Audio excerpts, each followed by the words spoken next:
Big boss मराठीच्या घरात आज अभिजित सावंतचं वागणं प्रेक्षकांना फारच खटकलंय। अभिजित निकीसमोर गप्प बसतो। तो तिच्या कुठच्याच वागण्याला चूक म्हणत नाही आणि नाही तिच्या विरोधात आवाज उठवत। आणि नेमकं तेच आर्याच्या विरोधात बोलायला किंवा तिला उलट सुनवायला, तिला कमीपणा आणायला अभिजित कुठेच मागे पुढे बघत नाही असंच दिसून येतंय। आज ही अभिजित आणि आर्याचं कामावरून वाजलं। त्यानंतर आर्या ज्यावेळी भावूक झाली होती ती जेवायला आली। तिला जेवणावरून निक्कीने टोकलं। आर्याची मेडिकल कंडिशन असल्यामुळे तिला डाळ जास्त लागते आणि त्यासाठी जान्हवीने तिच्यासाठी जास्तीची डाळ देखील बनवली होती, पण निक्कीने टोकल्यामुळे तिने जेवण जेवण्यास नकार दिला आणि यावरून मोठा राडा झाला।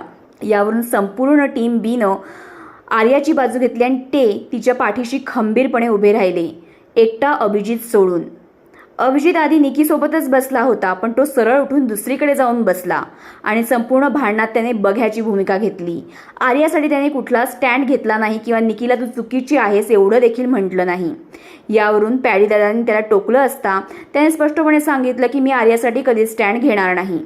निकीने त्याला सर्वांसमोर स्टँड का नाही घेतलास आणि तुझा स्टँड काय आहे हे स्पष्ट कर म्हटलं। त्यावर अभिजितने मला आर्याशी काहीही घेणं देणं नाही हे स्पष्ट केलं आणि जेवणावरून कोणालाही बोललं तर लागेल एवढंच म्हणून तो निघून गेला। यानंतर तो अंकिताला सांगत होता की आर्या ही एक मतलबी बाई आहे आणि तुम्ही तिच्यामध्ये गुरफटत चालला आहात, ती तुमचा उपयोग करून घेते आणि तुम्हाला कळत नाहीये, असे वाईट शब्द त्याने आर्यासाठी वापरले।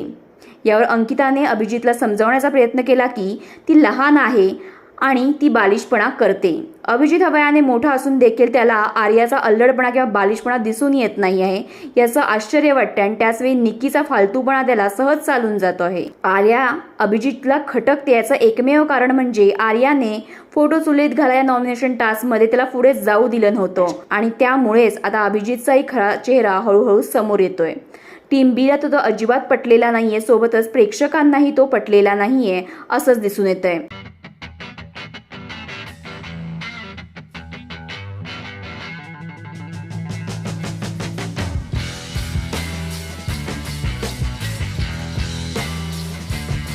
तुम्हाला अभिजित सावंत निकीसमोर चुप गप बसतो आणि इतरांसमोर बोलतो ही याची स्ट्रॅटेजी वाटते का हे कमेंटमध्ये सांगा आणि SB मराठी एंटरटेनमेंट चॅनलला लाईक, शेअर आणि सबस्क्राईब करा।